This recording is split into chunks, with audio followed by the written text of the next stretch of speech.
So for some weeks now, quite a lot of people who watch my channel, follow me on Twitter, Facebook, etc. have been asking me who I think Hughie Fury would fight in his next fight. Peter Fury came out some weeks ago, maybe even some months ago now, and said that it would definitely be a top 10 opponent. And, that certainly caught a few people's attention. People became very keen to see this fight and, see who it was going to be. I understand Team Fury has had troubles attracting opponents for Hughie Fury. And anyway, cut a long story short, they've announced it against Nagy Aguilera. We'll come on to the other guys they offered in a bit. Nagy Aguilera, it's not actually a terrible fight. Hughie Fury himself is still a baby in the heavyweight division. He's 21 years old. He's still developing, still growing. Aguilera's had a lot more fights than him. I think Aguilera's had close to 30 fights. He's been in with a much, much higher level of opposition than Hughie Fury. And if you look at Hughie's resume and you say, who are the best three fighters Hughie's beaten at this point? Rudenko number one. And after that, it's quite actually low. Maybe Danny Hughes, maybe George Arias. But once you get below Andre Rudenko, Hughie Fury has beaten no level of opposition whatsoever. So I think it's quite possible to suggest that at the tender age of 21, Nagy Aguilera is actually the second best opponent of Hughie Fury's career. It's not a terrible fight for someone like Hughie Fury. Now, a lot of people know me as a big Team Fury fan, and I certainly am. But I'm going to say it how it is.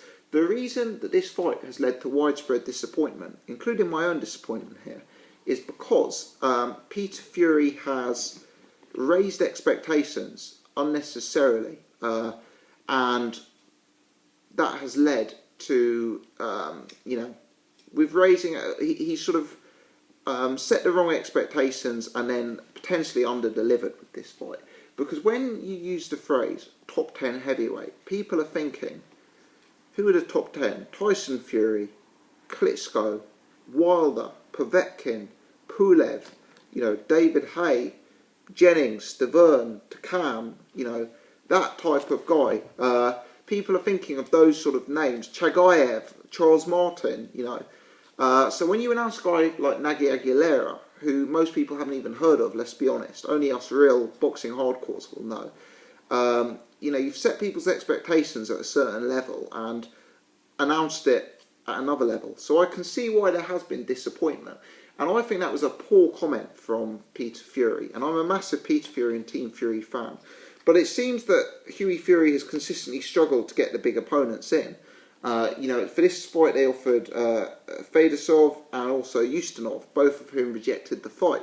Now, Ustinov would have been a good fight, Fedosov would have been a good fight as well, but let's be honest, not only are those guys not top 10, they're nowhere near the top 10. Now, I heard Peter Fury in an interview the other day saying, Fedosov is rated number something in one of the governing bodies, but let's be honest, who cares about where they're rated in one of the governing bodies?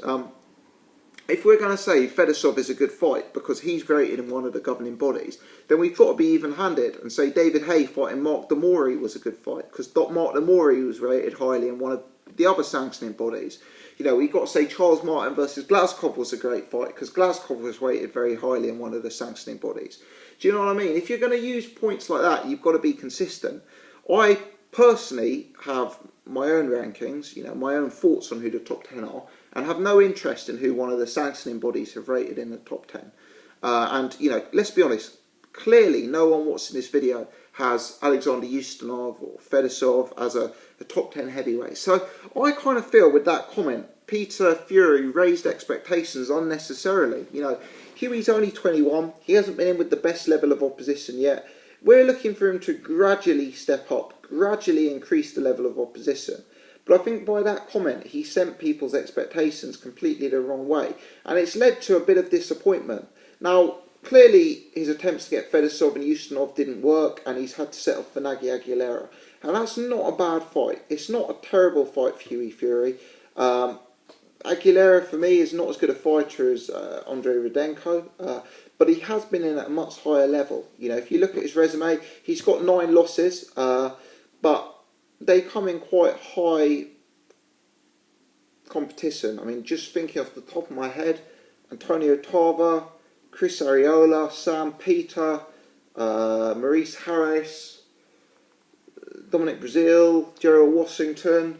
I mean, he's known for the fights he's lost, but he's a spirited fighter. He's very durable. Of those 9 losses, he's only been stopped twice. Recently went the distance with Gerald Washington, gave him a few troubles.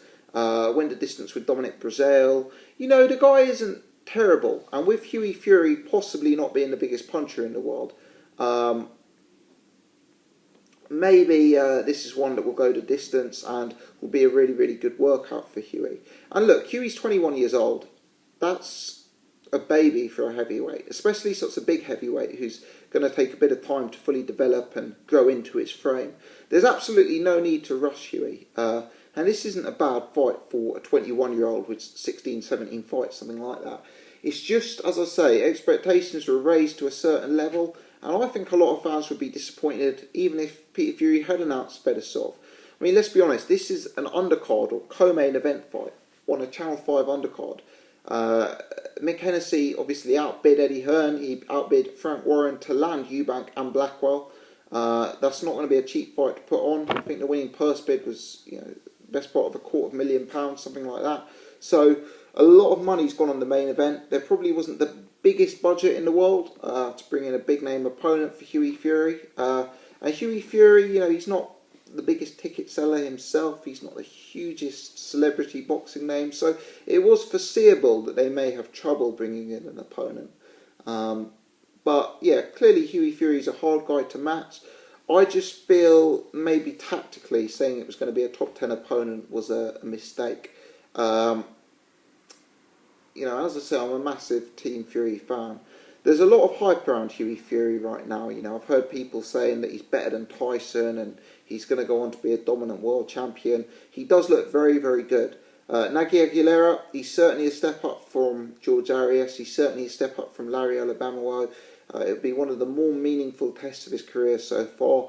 I don't see the guy having too much to trouble Hughie Fury with. Hughie just needs to box smart, turn up in shape, and it should be a good learning fight for him. Let me know your thoughts. Many thanks for watching. If you've enjoyed the video, hit the thumbs up, press the subscribe button. Many thanks.